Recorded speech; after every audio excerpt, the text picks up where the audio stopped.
इस तरह की खुराफात से बाज आएंगे, ये हमारी आपसे अपील दरखास्त है। और मुझे तो अफसोस इस बात का है कि इतने हालात खराब होने के बावजूद कुछ तंजीमें मुशायरे करवा रही है। 31 नाइट को मुशायरा, वाह साहब वाह। अगर हम उनसे ये कहेंगे, शिकायत करेंगे कि क्या मुशायरे कराना जरूरी है इन हालात में, हिंदुस्तान की इन हालात में? ये शायर कौन है? ये शायर कौन सी शायर को बुलाया जाता है? अदब रह कहाँ गया बताइए? मुशायरों में अदब रह कहाँ गया? आज तो ये हाल है अदब का कि मुतशायर आते हैं, नारेबाजी करते हैं और वाहवाही लूटते हैं।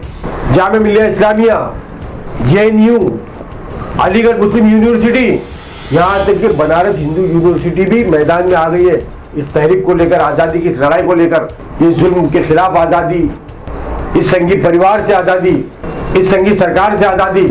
लेकिन आप मुशायरे करवा के वहाँ पे बैठे हुए सामाइन से वाहवाही लूट रहे थे। लेकिन अफसोस इस बात का है कि वहाँ पर हमारे सैकड़ों मुसलमान वाह वाह वाह वाह कर रहे थे। एहतजाज करने वाले वो मुसलमान, वो हमारी बहनें जो शाहीन बाग जैसे इलाके में रात को छिटर रही है, आप मुशायरे में वाह वाह वाह वाह कर रहे थे, उनकी आहें निकल रही है, वो जख्मी है, बदन से भी जख्मी है और दिल से भी जख्मी है।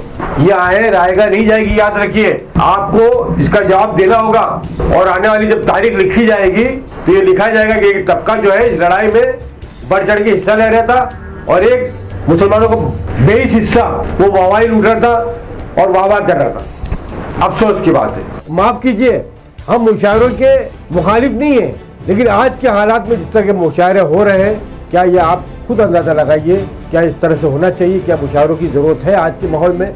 और कौन से मुशायरे जहाँ पर शायरी होती ही नहीं है, शायरी के नाम पर सिर्फ ड्रामेबाजी होती है, सिर्फ नारेबाजी होती है। अब वो दौर चला गया मीर तकी मीर, कैफी आजमी, साहिद लुधियानवी, फैज़ अहमद, फैज़ मजनू सुल्तानपुरी साहब कि जिनकी शायरी थी और इनकलाबी शायरी थी, कि जिनकी शायरी ने इनकलाब बर्पा किए। अब वो शायर नहीं रहे। अगर अभी शायरी हो रही है, गीत पढ़े जा रहे हैं, तो आंदोलनों के स्टेज से पढ़े जा रहे हैं। आइए आपको दिखाते हैं वो गीत जिसे इनकलाबी गीत कहते हैं, जो किसानों के हक में, मजदूरों के हक में, बेरोजगारों के हक में, इस देश के मजलूमों के हक में। इस गीत के बाद जारी रहेगी बात। किसान भी बोला, मजदूर भी बोला, तो मैं भी बोलूंगा, तो तुम भी बोलो। अरे गरीबी से,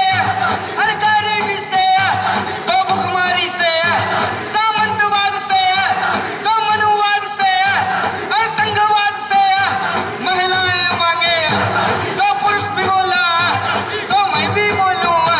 और छुआछूत से, तो झूठ मूठ से। ये देश ही अपना हासिल है जहां राम प्रसाद भी बिस्मिल है। मिट्टी को कैसे बांटोगे, सबका ही खून तो शामिल है। ये देश ही अपना हासिल है जहां राम प्रसाद भी बिस्मिल है। मिट्टी को कैसे बांटोगे, सबका ही खून तो शामिल है। तुम पुलिस से लठ पड़ा दोगे, तुम मेट्रो बंद करा दोगे, हम पैदल पैदल आएंगे, हम कागज नहीं दिखाएंगे। हुकूमत वक्त को ललकारा जा रहा है, तो मैं उन शायरों से भी कहना चाहूँगा कि अगर वाकई आपकी शायरी में दम है, आपकी शायरी में इनकलाब पैदा करने वाला वो जज्बा है, तो जाइए, जो आंदोलन जारी है, जो एहतजाज जारी है, उसमें जाकर आप अपनी शायरी और अपने गीत पढ़ें और देश में इस माहौल को बदलने की कोशिश करें। लेकिन आप नहीं जाएंगे, आपको पता है वहाँ आपको पैसे मिलेंगे नहीं। मुशायरे के नाम पर इन शायरों की जेबें भरी जा रही है, हजारों लाखों रुपये। ये लाखों रुपये आते कहाँ से? चंदे के जरिए आते हैं, कौम के पैसे जाते हैं। यही पैसा आज जो माहौल बना हुआ है, जो मजलूम मुसलमान है, उनके लिए खर्च किया जाए तो कितना कारआमद होगा। लेकिन शायरों की जेब भर रही है और जो शायरी और उर्दू अदब के नाम पर दुकान चला रहे हैं, उनकी दुकान चल रही है। हाथ हो गई यार बेवकूफ़ बनाने की। उस पर तो तावील है कि इससे तो उर्दू अदब को फ़रोग होगा। मुशायरों से कौन सा उर्दू अदब का फ़रोग हो रहा भाई? बताइए तो सही आप। उर्दू का फ़रोग उन शायरों की किताबें छपवा कर होगा। अपनी माली परेशानी की वजह से अपने मजमूए कलाम को छपवा नहीं पाते, उनकी मदद कीजिए। और जो शायरी जानते हैं उनको मुशायरे में मौका कहाँ दिया जा रहा? आपको तो चाहिए गवैये, आपको चाहिए नारेबाज शायर, और आवाम का मिजाज भी उसी तरह का हो गया है। आप जिस तरह की हवा चलाएंगे हवा उसी तरह की चलेगी। आवाम को अच्छी शायरी सुनने मिलेगी, अच्छी शायरी सुनने के लिए भी लोग आएंगे और अच्छे लोग आएंगे। आज नारेबाजी सुनने के लिए नारेबाज लोग ही आते हैं, अदब नवाज लोग नहीं आते मुशायरों में, ये आपको अच्छी तरह से पता है। लेकिन आपको तो शौक है अपनी नुमाइश का, अपना समाजी मिली और अदबी अपना सियासी कद बुलंद करने का उर्दू के नाम पर, जो पूरा हो रहा है। ठीक है, अगर आपसे ये कह दिया जाए आज नेशनल मीडिया, भगवा मीडिया जो है जहर उगलने का काम कर रहा है, लेकिन हम जैसे प्राइवेट चैनल के लोग ही आज सच दिखाने की कोशिश कर रहे हैं और अपनी छोटी सी जद्दोजहद को लेकर आगे बढ़ रहे हैं। अगर कोई आपसे कहे कि इन चैनलों की मदद कीजिए तो आपकी नानी मर जाएगी, फिर आपको परेशानी होगी, हमारे तो माली हालत ख़राब है, हमारा तो बिजनेस ख़राब है, चंदा देंगे तो कहाँ से देंगे, मेरा तो मामला ऐसा हो गया वैसा हो गया, बहुत सारी हेले बहाने शुरू हो जाएंगे। लेकिन यहाँ पर आप ऐसे लोगों को मदद नहीं करेंगे, डोनेशन नहीं देंगे, क्योंकि डोनेशन आप वहाँ देते हैं जहाँ आपकी नुमाइश होती है, जहाँ आपका नाम होता है।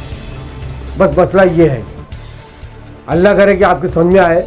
बहुत अफसोस की बात है, कहने के लिए बहुत कुछ है, लेकिन ज़्यादा न कहते हुए हम आपसे ये गुजारिश करते हैं कि इस तरह के जश्न का बायकाट किया जाए।